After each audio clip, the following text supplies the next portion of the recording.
സന്ധ്യാസമയത്തെ നാമജപം വെറും ഒരു വിശ്വാസം മാത്രമല്ല, വലിയൊരു സത്യമാണ്. സ്വാഗതം പ്രിയപ്പെട്ടവരെ. ഇന്ന് നാം ഋഷിപ്രോക്തം ചാനലിലൂടെ അന്വേഷിക്കുന്നത് ആ വലിയ സത്യത്തെയാണ്. സന്ധ്യാസമയത്തെ നാമജപത്തിന്റെ മഹത്വം. പരമാത്മാവ് നമ്മെ സംരക്ഷിക്കുന്ന സമയം. വെറും വിശ്വാസമല്ല, ഇതൊരു വലിയ സത്യമാണ്. സന്ധ്യാസമയത്ത് ഒരു മന്ത്രം നിത്യം ജപിക്കാൻ ശ്രമിക്കുക. നമുക്കിന്ന് ഓം നമഃശിവായ എന്ന മന്ത്രമാണ് പറയുന്നത്. നിങ്ങൾക്ക് നിങ്ങളുടെ ഇഷ്ടദേവതയുടെ മന്ത്രമോ ഓരോ ദിവസവും പ്രിയപ്പെട്ട മന്ത്രങ്ങളോ ഒക്കെ ജപിക്കാം. ഉദാഹരണമായി ഓം നമഃശിവായ മന്ത്രത്തെ ഇവിടെ സൂചിപ്പിക്കുന്നു എന്ന് മാത്രം. സന്ധ്യാസമയത്ത് ഓം നമഃശിവായ എന്ന് എന്തുകൊണ്ട് ജപിക്കണം? ഇന്നത്തെ വീഡിയോയിൽ നമുക്ക് അതിന്റെ ആഴത്തിലുള്ള ചിന്തയൊന്ന് നടത്താം. ആദ്യത്തെ ഭാഗത്തിൽ നമുക്ക് സന്ധ്യാസമയത്തിന്റെ പ്രത്യേകതയെ അറിയാം. സന്ധ്യാനേരം എന്നത് പ്രപഞ്ചത്തിൽ വലിയൊരു മാറ്റമുണ്ടാകുന്ന അതിപ്രധാനപ്പെട്ട സമയമാണ്. പ്രകൃതിയിലെ എല്ലാ ജീവജാലങ്ങളും, അതായത് വൃക്ഷങ്ങൾ,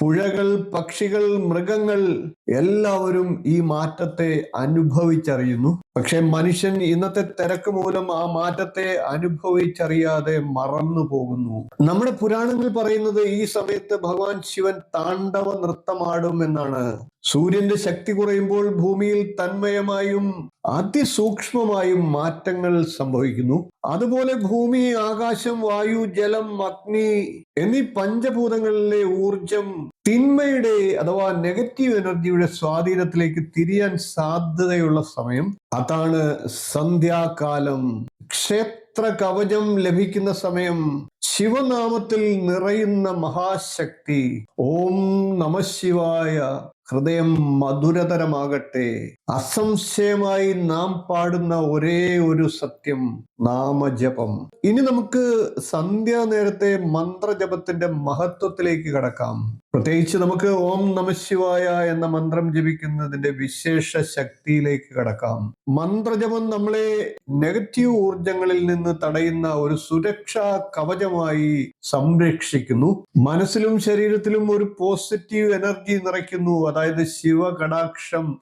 അതായത് ദേവകടാക്ഷം ലഭിക്കുന്നു. പ്രപഞ്ചത്തിലെ നെഗറ്റീവ് സ്വാധീനങ്ങളിൽ നിന്ന് നമ്മെ സംരക്ഷിക്കുന്നു. അതുകൊണ്ട് തന്നെ സന്ധ്യാനേരം വെറുതെ കളയാതിരിക്കുക. ഈ പുണ്യമന്ത്രം നിത്യസാധനയായി ജപിക്കേണ്ടതാണ്. സന്ധ്യയുടെ ശാന്തിമയിൽ നാമജപമെന്ന ഓർമ്മയിൽ ശിവനാമത്തെ ഊർജമാക്കി നമുക്ക് ഹൃദയം നിറയ്ക്കാം. തികഞ്ഞ ശുദ്ധിയാൽ നമുക്ക് ശിവനാമജപത്തിന്റെ അനുഭവ സാക്ഷ്യത്തെ പരിശോധിക്കാം. ജപിക്കുന്ന വേളയിൽ നാം നേരിടുന്ന ചിന്താ തിരക്കുകളും ഭയങ്ങളും കൃത്യമായി ശാന്തിയിലേക്ക് വ്യതിചലിക്കുന്നു. ശരീരത്തിനെയും മനസ്സിനെയും ഒരൊറ്റ ശക്തിയിലേക്ക് അത് നയിക്കുന്നു. ഇത് വെറും ഒരു പ്രമാണം മാത്രമല്ല, ശാസ്ത്രവും ആധ്യാത്മികവുമായിട്ടുള്ള ഒരു വലിയ സത്യമാണ്. സന്ധ്യാസമയത്തെ തള്ളി മാറ്റി പോകാതിരിക്കുക. നമുക്ക് ചുറ്റുമുള്ള പ്രപഞ്ച ശക്തിയുമായി നമുക്ക് സംഗമിക്കാം. ഇനി നമുക്ക് സന്ധ്യാസമയത്തെ നോക്കിക്കാണുമ്പോൾ ഒരു കാര്യം ഓർമ്മയിൽ വെക്കാം. ഓം നമഃശിവായ. നിങ്ങളുടെ ഇഷ്ടദേവതയുടെ മന്ത്രവും ഇതേപോലെ മനസ്സിൽ വെക്കാം. ഇത് വെറും ഒരു ജപം മാത്രമല്ല, പ്രപഞ്ചത്തിന്റെ സന്തുലിത ശക്തിയുമായി ഒരുപാട് ബന്ധമുള്ള ഒരു പ്രപഞ്ച സത്യം തന്നെ. നിങ്ങളുടെ ഹൃദയത്തിൽ ശാന്തിയും ആരോഗ്യവും ആത്മീയ ശക്തിയും പൂർണ്ണമായിട്ട് നിറയട്ടെ. അസുരന്മാർ തടസ്സപ്പെടുത്തും സമൂഹ നാമജപലഹരിയൊക്കെ ഇപ്പോൾ തടസ്സപ്പെടുത്താനുള്ള ശ്രമങ്ങൾ നടത്തിക്കൊണ്ടിരിക്കുകയാണ്. അതൊക്കെ തിരിച്ചറിയുക. അതിന്റെ ഗുണഗണങ്ങൾ അനിർവചനീയമാണ്. അത് നാം മനസ്സിലാക്കുന്നില്ല എന്ന് മാത്രം. അത് മനസ്സിലാക്കിയവരാകട്ടെ അത് നമ്മളിലേക്ക് ആ ഗുണഗണങ്ങൾ എത്താതിരിക്കാൻ തടസ്സപ്പെടുത്തുകയാണ്. സമൂഹ നാമജപത്തിന്റെ, അതായത് നാമജപ ലഹരിയുടെയൊക്കെ പ്രാധാന്യം ഇതേപോലെ മറ്റൊരു വീഡിയോയിൽ അതിവിശേഷമായിട്ട് പൂർണ്ണമായിട്ട് നിങ്ങൾക്കായിട്ട് അവതരിപ്പിക്കുന്നുണ്ട്. തിരിച്ചറിയുക നമ്മളുടെ ശാസ്ത്രത്തെ, നമ്മളുടെ ആചാരങ്ങളെ, അതിലൂടെ ശക്തി നേടുക.